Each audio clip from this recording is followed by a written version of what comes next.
Dawn came slow that morning, slow enough that a man could almost believe the sun had grown tired of rising for a world so worn. Its first light spilled thin across the plains, a pale wash of gold that barely warmed the frost crusting the dry grass. The prairie looked like it had been dusted with ash, sky stretched hollow and wide above it, a reminder of how small a soul could feel in a land this big. Cole Braddock rode through that silence with the weary patience of someone who no longer expected anything good waiting at day's end. His horse, Calliope, limped on her right foreleg, but she kept moving anyway, loyal in the quiet way of creatures who don't ask much of life except not to be left alone. He understood that feeling. Cole's coat was frayed at the cuffs and still smelled faintly of the smoke from the last campfire he'd slept beside. His saddlebags were light. His eyes were darker than they used to be. A man could read the shape of regret in them, if he cared enough to try. Not many people did. Ahead, a weather-beaten barn sat slouched against the horizon. Boards warped, roof sagging. The kind of place the wind rattled like old bones. Cole slowed his horse, eyeing the broken fence that zigzagged around the property like it had given up keeping anything in or out. He didn't know yet that this stop would be the last wrong turn before the rest of his life found him. He only knew that Calliope needed rest, and he needed shade, and the sky was turning the color of loneliness again. He nudged the horse forward. The barn door groaned when he pushed it, dust lifting in lazy spirals. Inside, shadows clung to the rafters, thick and unmoving. The air smelled of old hay and abandonment. Cole stepped farther in, boots whispering through stray straw. He could hear his own breathing, a steady rasp, the sound of a man used to talking only to himself. A sound so soft he almost missed it. Not a cry. Not even a whimper. More like the trembling breath of something trying very hard not to be noticed. Cole froze. He tilted his head, listening. Years on the trail had sharpened every sense he had. The noise came again, small, quivering, human. He turned toward the far stall, hand hovering near his holster, though his gut already told him this wasn't the kind of danger a gun could solve. He approached slowly. Between two hay bales, curled tight as a fawn hiding from wolves, was a little girl. No more than 6. Her feet were bare and dirty. Her hair tangled with straw. Her dress was worn thin at the elbows. And her eyes were wide like she had seen winter too early in life. For a moment, they only stared at each other, the girl not crying, Cole not speaking, time holding itself still as if neither was sure what kindness might cost. Finally, he crouched low, keeping his voice soft as creek water. "Easy, little sprout. You hurt any?" She shook her head, but the trembling of her small frame said otherwise. "What are you doing, all alone in here?" Cole tried again, quieter. The girl opened her mouth. Her voice was a whisper cracked with fear. Mama's dying outside." Cole felt something in his chest tighten, sharp, sudden. He hadn't expected the ache. It came anyway. He scooped the girl gently into his arms. She weighed almost nothing, like hunger had carved pieces out of her. When her small hands clung to his coat, he felt them shaking. He walked out into the pale morning, eyes scanning the yard. At first, he saw only frost-laced grass and the sagging house beyond the barn. Then movement, a fallen shape beside the water trough. A woman. Her dress torn at the shoulder. Her hair matted with dirt. One hand stretched toward the barn, fingers curled like she'd been crawling. Cole hurried over, the girl gripping him tighter. He knelt beside the woman. Her breath rattled shallow, her skin carried the cold of someone who'd been lying too long on frozen ground. "Mama," the girl whispered. "Mama, please wake up." The woman's eyelids fluttered. Her voice was thin as smoke. "June, you stayed hidden?" The girl nodded, tears finally spilling.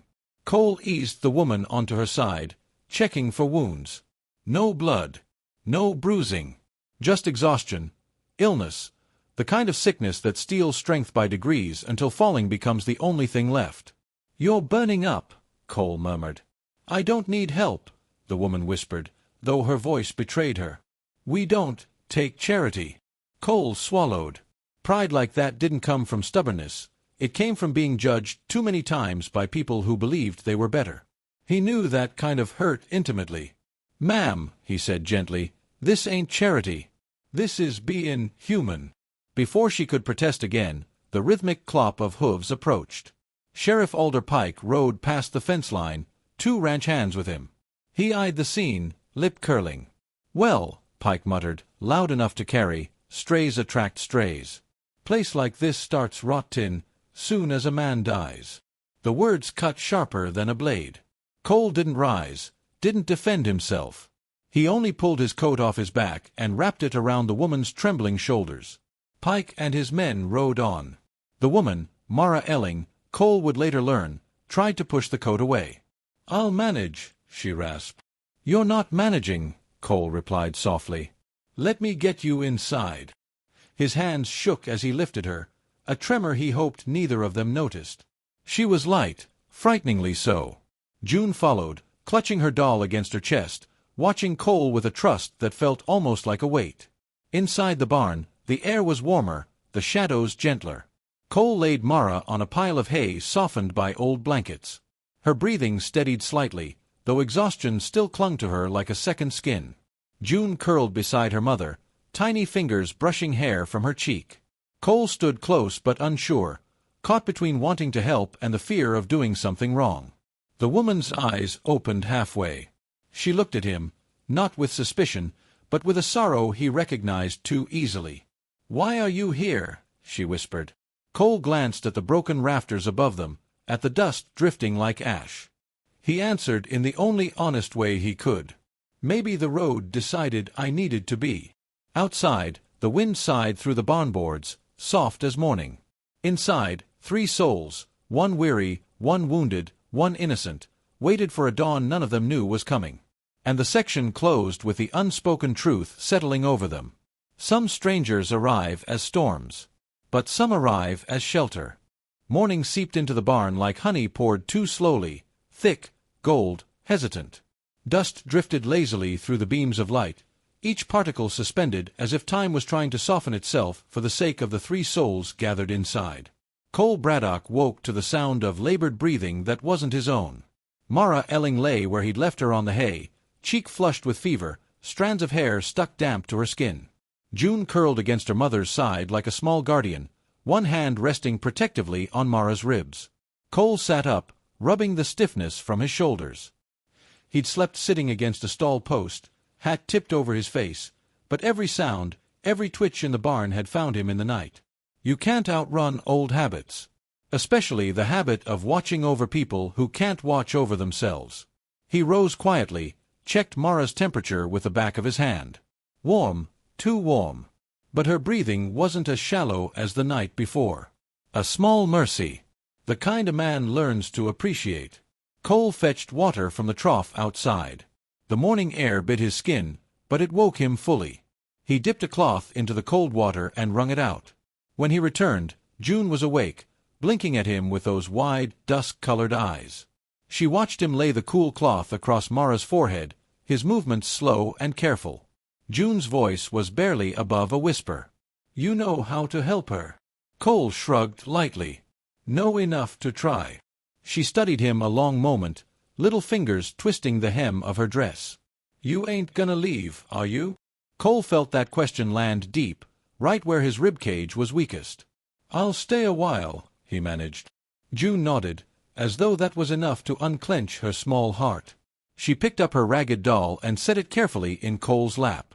"For keepin' you brave," she said, solemn as a preacher. Something in Cole's chest cracked, quietly but undeniably. Later that morning, the sound of hooves approached. Sheriff Alder Pike reined in his horse near the barn, boots hitting the ground with a thud that carried more authority than compassion. Cole stepped outside, jaw set. "Still here," Pike noted dryly. "Didn't figure you for the Samaritan type."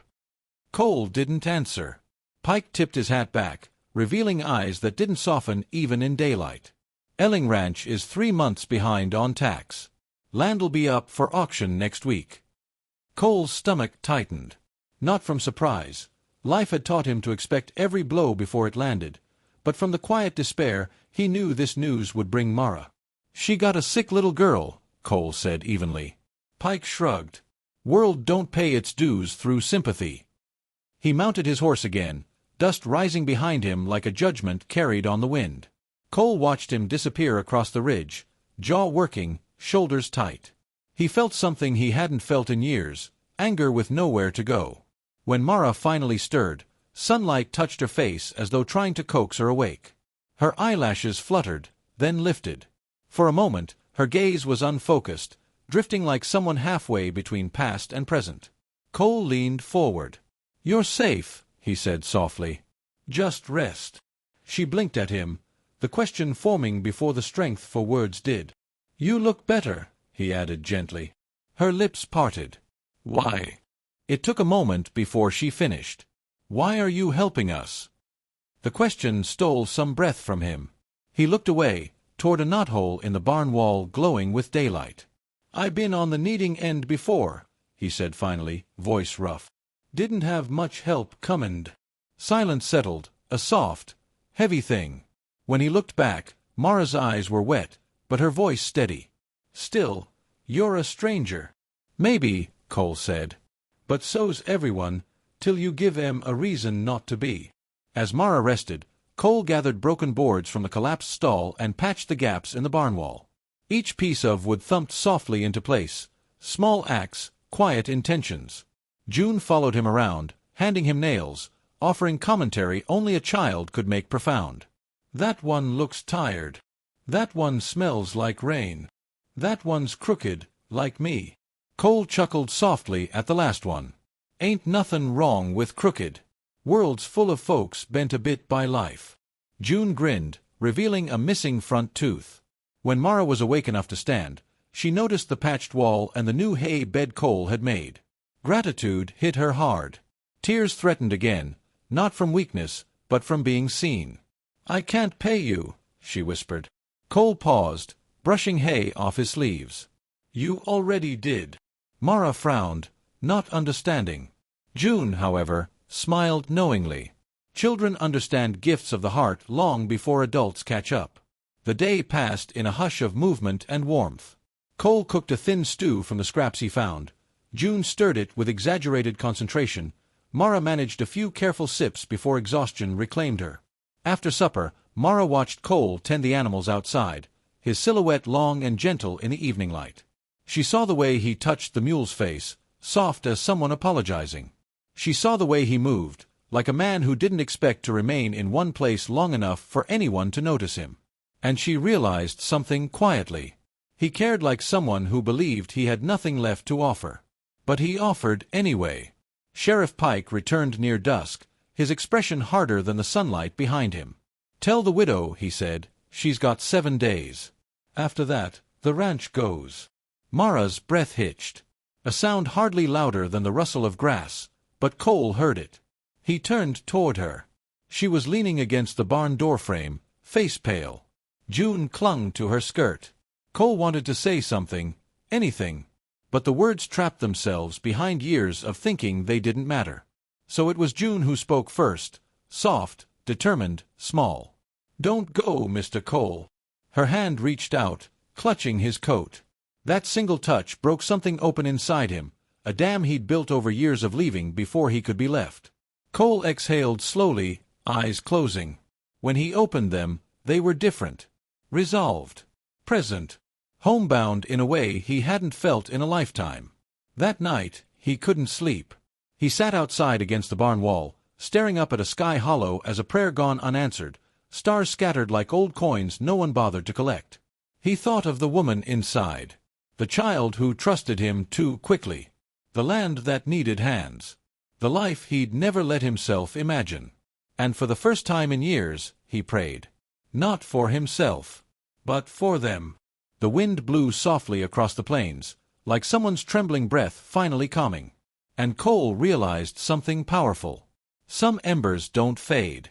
They wait for the right hands to cup them back into flame. Dawn rose fierce the next morning.